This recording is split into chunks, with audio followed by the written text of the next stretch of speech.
वक्त आ रही है जहां पर जनसंख्या कानून लाने की तैयारी में है योगी सरकार। जी हां, इससे पहले हम देख रहे हैं कि असम में तो ये कानून लाया ही गया है। कल ही आपने सुना कि किस तरह से हेमंत बिस्वा शर्मा ये बात कर रहे थे। 2 चाइल्ड पॉलिसी की बात करते हुए कल खुद हेमंत बिस्वा शर्मा भी नजर आए और अब योगी सरकार भी उसी नक्शे कदम पर जाती हुई नजर आ रही है। बढ़ती आबादी पर लगाम लगाने की ये कोशिश, और ये कहा गया है कि किसी तरह की कोई मदद आपको नहीं दी जाएगी। देखिए, ये तो उस वक्त से ही था, तैयारी पहले से ही चल रही थी। आपको याद होगा 15 अगस्त को जब लाल किले की प्राचीर से प्रधानमंत्री नरेंद्र मोदी ने यह बात कही थी और इसी को सच्ची देशभक्ति बताया था कि जितना छोटा परिवार होगा यही सबसे बड़ी देशभक्ति है। 2 चाइल्ड पॉलिसी की बात कही थी और उसके ठीक 6 महीने बाद हमने ये देखा था कि योगी सरकार इस तैयारी में लग गई थी।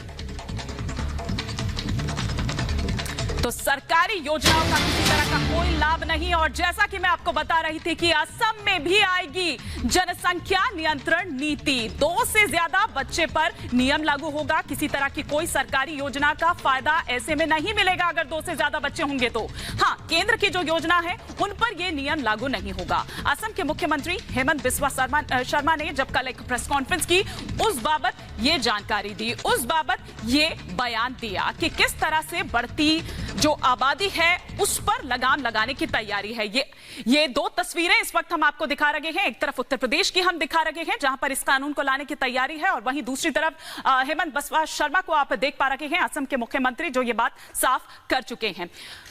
विवेक राय इस वक्त हमारे साथ जुड़ चुके हैं लखनऊ से। विवेक, 2 चाइल्ड पॉलिसी की बात हो रही है, हालांकि तैयारी बहुत पहले से चल रही थी। यह अलग बात है कि विपक्ष भी लगातार इस पर सवाल उठा रहा था, लेकिन कब से लागू होगी ये?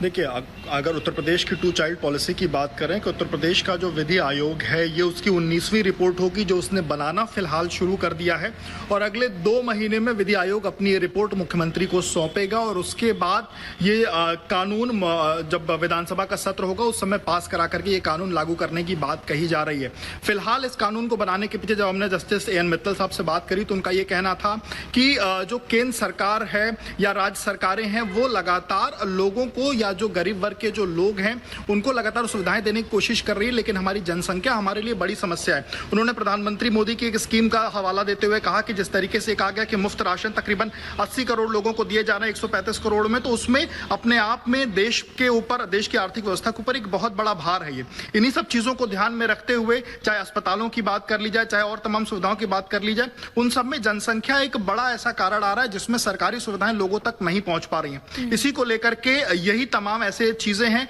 जिसको इसमें प्रारूप में तैयार किया जा रहा है। अगले 2 महीने में अपनी रिपोर्ट विधि आयोग बना लेगा, उसके बाद मुख्यमंत्री को ये रिपोर्ट सौंपेगा। उसमें यह कहा जा रहा है कि 2 ठीक है विवेक, फिलहाल शुक्रिया इस तमाम जानकारी के लिए आपका। उसमें सभी पर